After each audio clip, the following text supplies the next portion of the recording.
বিশ্বের প্রথম মহিলাগণ। প্রথম মহিলা নোবেল বিজয়ী মাদাম কুরি, পদার্থে 1903 সালে। শান্তিতে নোবেল বিজয়ী প্রথম মহিলা বাথা ভন সুটনার, 1905। সাহিত্যে নোবেল বিজয়ী প্রথম মহিলা সেলমা ল্যাগারলফ, 1909।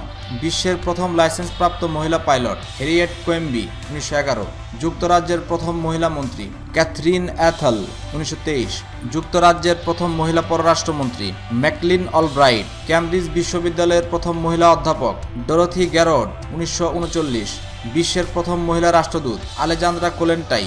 জাতিসংঘের প্রথম মহিলা সভাপতি বিজয়া লক্ষ্মী পণ্ডিত, 1953। বিশ্বের প্রথম মহিলা প্রধানমন্ত্রী শ্রীমা বন্দরনায়েক, 1960। শ্রীলঙ্কা। বিশ্বের প্রথম মহিলা মহাশূন্য যাত্রী ভেলেস্তিনা তেরেস্কোভা। ব্রিটেনের প্রথম মহিলা প্রধানমন্ত্রী মেডেলিন অলব্রাইট। জাপানের প্রথম মহিলা পররাষ্ট্রমন্ত্রী মাকিকো তানাকা। ক্যারিবিয়ান দেশগুলোর প্রথম মহিলা প্রধানমন্ত্রী ইউজিনিয়া চার্লস, 1980। বাংলাদেশের প্রথম মহিলা প্রধানমন্ত্রী বেগম খালেদা জিয়া, 1991। বিশ্বের প্রথম মহিলা president Isabella Peren, Argentina, 1970। Pakistan তথা মুসলিম বিশ্বের প্রথম মহিলা প্রধানমন্ত্রী বেনজির ভুট্টো।